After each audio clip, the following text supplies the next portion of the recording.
ತುಂಬ ದಿನಗಳ ನಂತರ ಮಂಗಳವಾರ ದಿನದಂದು ಗಣೇಶ ಚತುರ್ಥಿ ಅಂದರೆ ಸಂಕಷ್ಟಕರ ಚೌತಿ ಬಿದ್ದಿತ್ತು. ಸೊ ಮಂಗಳವಾರದ ದಿನ ಬೀಳೋದು ತುಂಬಾ ರೇರು. ಸೊ ಆ ದಿನ ಬಿದ್ದಾಗ ಭಕ್ತಿಯಿಂದ ಉಪವಾಸ ಇದ್ದು ಶ್ರದ್ಧೆಯಿಂದ ಪೂಜೆ ಮಾಡಬೇಕು ಅಂತ ಯಾವಾಗಲೂ ಅನ್ಕೋತೀನಿ. ಸೊ ನಾನು ಅದಕ್ಕೆ ಸಿಂಪಲ್ ಆಗಿ ಒಂದು ಸ್ಯಾರಿ ಹಾಕ್ಕೊಂಡು ರೆಡಿ ಆದೆ.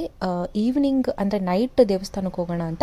ನಾನು ಹೋಗಿದ್ದ ದೇವಸ್ಥಾನ ಒಂದು ಶ್ರೀ ಬಲಮುರಿ ವಿದ್ಯಾಗಣಪತಿ ದೇವಸ್ಥಾನ, ಒನ್ ಆಫ್ ದ ಫೇಮಸ್ ದೇವಸ್ಥಾನಗಳು ಇನ್ ಮಂಡ್ಯ ಅಂತ ಹೇಳ್ಬೋದು.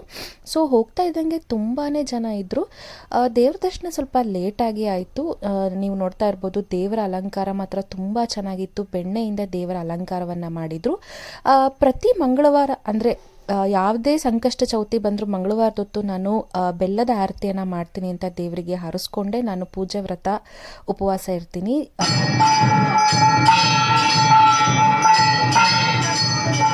ಈಗಾಗಲೇ ಮಹಾಮಂಗಳಾರತಿ ಶುರುವಾಯಿತು. ಮಹಾಮಂಗಳಾರತಿ ಸರಿಸುಮಾರು 30 ನಿಮಿಷಗಳ ಕಾಲ ನಡೆಯಿತು.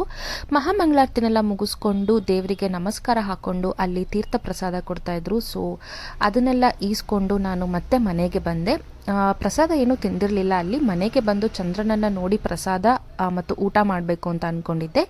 ಚಂದ್ರ ಬರೋದು 10 ಗಂಟೆ ಮೇಲಾಗಿತ್ತು. ಸೊ ಊಟ ಮಾಡಿ